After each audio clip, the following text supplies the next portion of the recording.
취재 기자들과 함께 2018년 올 한 해 교계 이슈를 짚어보고 있습니다. 오늘은 마지막 시간으로 문화와 여성, 교육부문 소식을 정리해 보겠습니다. 변현준 기자 스튜디오에 나왔습니다. 안녕하십니까? 네, 안녕하십니까? 올 한 해 동안 수고 많으셨는데요. 올해 기독교 문화 부분 아무래도 경제 한파의 직격탄을 맞지 않았나라는 생각이 드는데 실제 다녀본 현장 어떻습니까? 네, 먼저 기독교 영화 관련 이슈를 정리해드리겠습니다. 올해 영화 시장은 예년에 비해 흥행작이 많이 줄었습니다.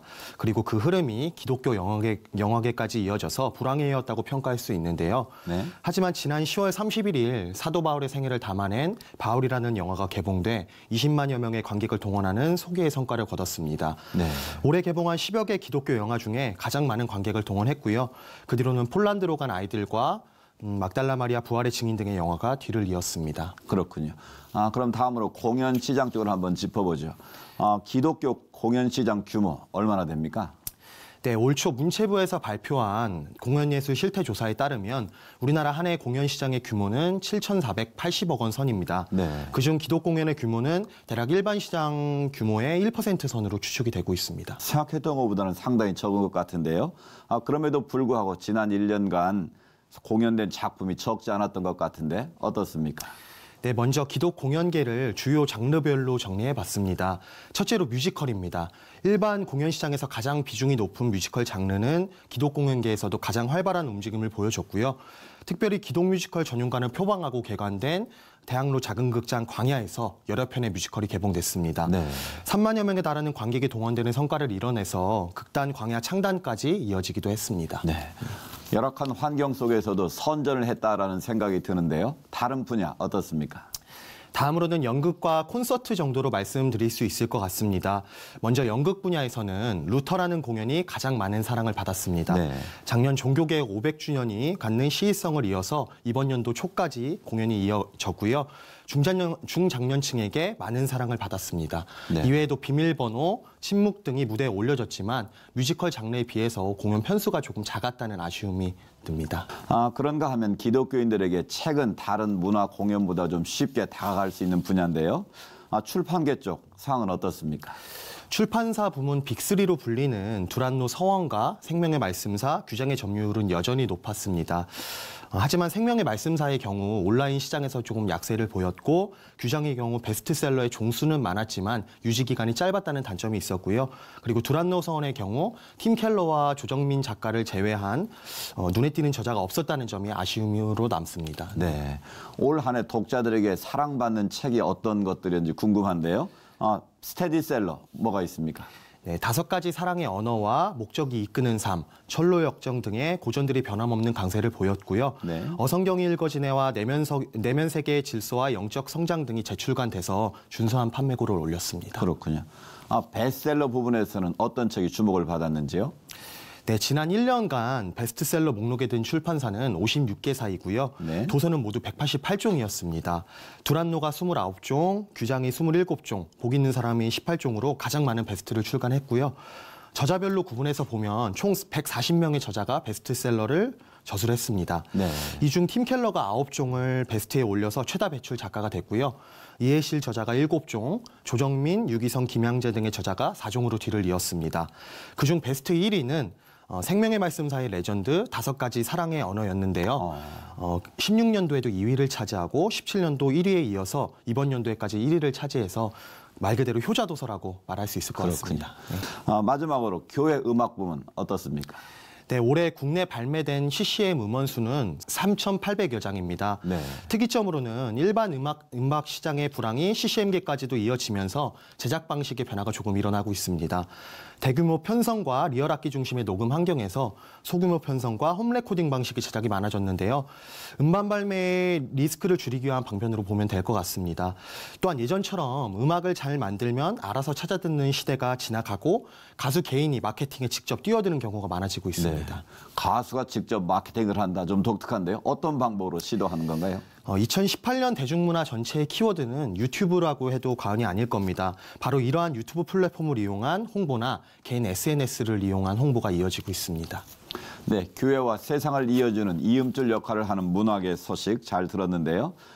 들으면서 참 많은 어려움을 겪고 있다라는 생각이 듭니다. 이번에는 여성 관련 이슈와 신학 관련 이슈를 좀 점검해 보겠습니다. 어떻습니까? 네, 먼저 여성 관련 이슈를 정리해드리겠습니다. 올해 초 미투 운동이 대한민국을 강타했습니다. 모 검사의 검찰 내 성폭력 실상 고발로 시작된 미투 운동은 이후 유명인 20여 명으로 늘어나서 대한민국이 큰 혼란에 빠진 바 있습니다. 그리고 이러한 성폭력 문제가 교계에서도 벌어져 씁쓸함을 감출 수 없었습니다. 네. 이건 그루밍 성폭력을 말씀하시는 거죠? 예, 맞습니다. 네, 그루밍은 마부가 말을 빗질하고 말끔하게 꾸민다는 데서 유래한 말인데요. 마부가 말을 돌보듯이 상대를 길들여 성폭력을 가한다는 그루밍 성폭력이 인천 모 교회에서 벌어졌습니다. 네.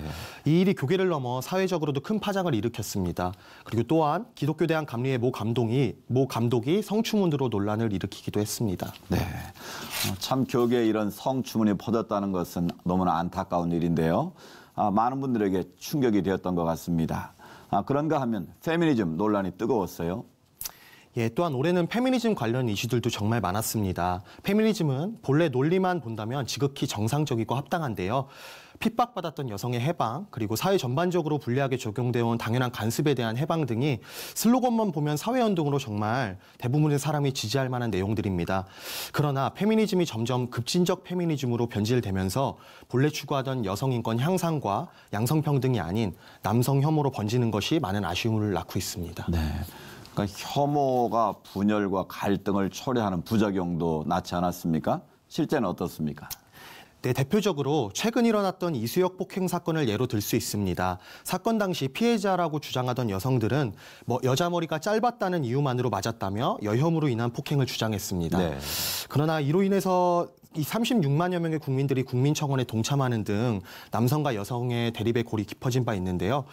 그러나 최근 보도에 따르면 여성들의 이러한 주장이 거짓 주장이었고 사건 상황 진술 또한 대부분 거짓이라는 것이 밝혀져 청원에 동참했던 국민들이 허탈감을 느끼고 있습니다.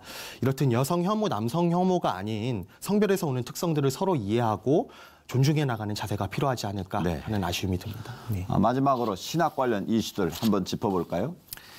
네, 올해 신학교를 관통한 키워드는 동성애입니다. 한국 사회에 서서히 스며들던 동성애 문화가 신학교까지 퍼져버렸는데요. 지난 5월 장로회 신학대학교 일부 학생들이 채플 시간에 동성애를 옹호하는 의미의 무지개 깃발 퍼포먼스를 진행했습니다. 네. 신학교에까지 동성애가 퍼져버린 것에 많은 기독교인들이 걱정을 감추지 못한 상황에서 지난 11월 또다시 신동상애 논란을 일으킨 바 있습니다. 학부 정규 수업을 대체하는 총학생회 주도 강의에서 신동성애 성향의 인권운동가를 초청해서 여성과 남성의 제3의 성을 인정해야 한다는 그런 강의를 펼친 바 있는데요. 사전 모니터와 강의 참관에 지도 교수들이 아무 문제가 없다는 반응을 보여서 논란이 확산된 바 있습니다. 네. 그런가 하면 그동안 어려움이 가중됐던 총신의 문제가 일단락되지 않았습니까? 네, 전 총장의 학교 사유와 시도 논란으로 인해 큰 혼란을 겪던 총신세 사태가 일단락됐습니다. 김영우 전 총장은 배임 증제 혐의로 1심 법원에서 징역 8월을 선고받았고요. 학교 비리를 막기 위해 수업 거부와 졸업 거부로 항쟁을 펼치던 총신대 학생들은 지난 12월 18일 10개월 늦은 감격의 졸업식을 진행하기도 했습니다. 네, 이렇게 정리를 하다 보니 올 한 해가 파노라마처럼 쫙 펼쳐져서 되돌아보게 되는데요. 올 한 해를 정리하면서 변 기자 마음에 든 생각은 어떤 것입니까?